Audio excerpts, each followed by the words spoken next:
Meritxell. Meritxell Budó, Barcelona, 1969, estuvo en el foco político de la pandemia en Cataluña. Capeando temporales externos e internos. Farmacéutica de profesión e integrante de Junts. En 2020 consellera de Presidencia y portavoz del Gobierno, se moja a fondo sobre las lecciones de la crisis 3 años después.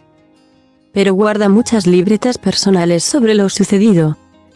En Cataluña y en nuestro entorno, se pecó de exceso de confianza cuando el virus nació en China. Quizá, visto en perspectiva, actuamos con más confianza de la cuenta, pero no teníamos las herramientas para actuar de otra forma, sinceramente. Una salud pública más robusta en Cataluña, que venía de años de recortes, ¿habría permitido una gestión mejor? Nos cogió como al resto del mundo. Limitarlo a los recortes me parece superficial. El sistema sanitario lo dio todo de forma coordinada. Con más herramientas de inicio hubiéramos podido hacer más cosas. Me refiero a las PCR. Se decía que solo daban la foto del momento. Daba la foto del momento. Pero podías identificar los positivos y aislarlos. Es verdad que la Conselleria de Salud de Alba Vergés no creía de entrada en las PCR. Digamos que inicialmente no les parecía que fuera el punto de inflexión. Teníamos asesores y expertos y todos nos ponían sobre la mesa la importancia de la PCR. Siguió el partidismo, internamente, pese a la crisis. A mí el presidente, Quim Torra, me encargó coordinar el gobierno y lo hice tanto como pude. Es cierto que había más predisposición en unos consellers que en otros a ser coordinados. ¿Los de Junts tenían más predisposición? Exactamente. Me tocó hacer de bisagra entre los dos colores del gobierno. ¿Por qué se tardó tanto en reaccionar en las residencias de ancianos?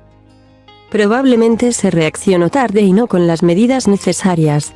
No teníamos EPIs, equipos de protección individual. Fue un cúmulo de circunstancias. Nos tenemos que replantear qué modelo de residencias queremos. ¿Qué atención sanitaria deben tener? La Agencia de Atención Integral Social y Sanitaria trata de darle la vuelta al modelo.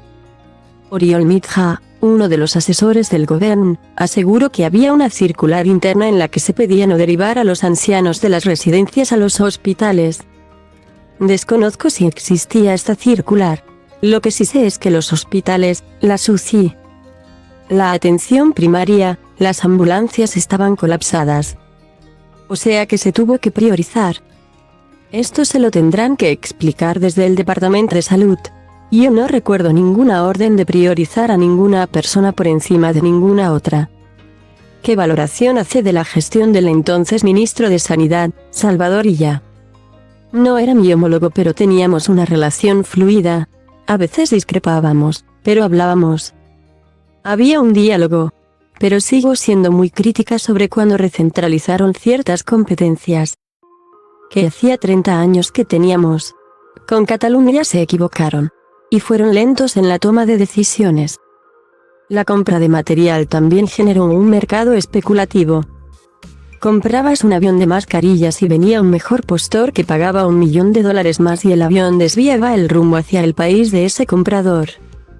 Fue un mercado especulativo vergonzoso en un momento de máxima necesidad. ¿Y tienen nombres y apellidos, estos especuladores? Será difícil de esclarecer. A veces la condición humana no es lo noble que debería ser. ¿Se arrepiente de haber dicho que en una Cataluña independiente hubiera habido menos muertos? Quizás fue una frase desafortunada en el contexto de una entrevista con una pregunta. Una repregunta y una pregunta final. Lo que quería decir es que se tenía que actuar rápido para evitar muertes y que Cataluña estaba reclamando desde el 13 de marzo que nos confináramos todos en casa. Hemos aprendido algo de la pandemia, desde el punto de vista médico, biomédico, social. Se dijo que nada sería igual tras el COVID. Soy muy crítica. Creo que no hemos aprendido demasiado. La condición humana es la de tropezar con la misma piedra de forma reiterada y sobre eso que dijimos de que saldríamos más fortalecidos. No tengo claro que haya sido así, y ahora nos hallamos con un problema derivado. Como es la salud mental, que está aflorando y no tenemos recursos suficientes para afrontarla. ¿Qué es lo peor y lo mejor que ha vivido con la gestión de la pandemia? Lo mejor que aprendí es que a la hora de gobernar en ciertas crisis tienes que ser capaz de escuchar a mucha gente y rodearte de los mejores asesores para tomar decisiones. Y esto lo hicimos. Y lo peor, la política de partido. Porque incluso ante una crisis mundial se priorizó al partido. Porque alguien hacía cálculos electorales y debía pensar, hasta aquí, porque mis cálculos electorales dicen tal cosa. Torra acusó a ERC, incluido Pere Aragonés, de deslealtad.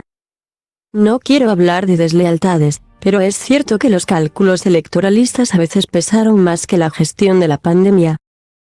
La tot cam, ce sunt, ce simt, ce reprezint. Mă disting fără bling, că nu te-am, nu te voi, nu te mint. Casa de cultură hip-hop mă găsești construind. Scui beton după care îl întind și el devine tare în timp, că așa-i betonul. Underground în 97 am dat tonul, dar nu ca Vodafone-ul. Și acum rap-ul moda ONU, așa e.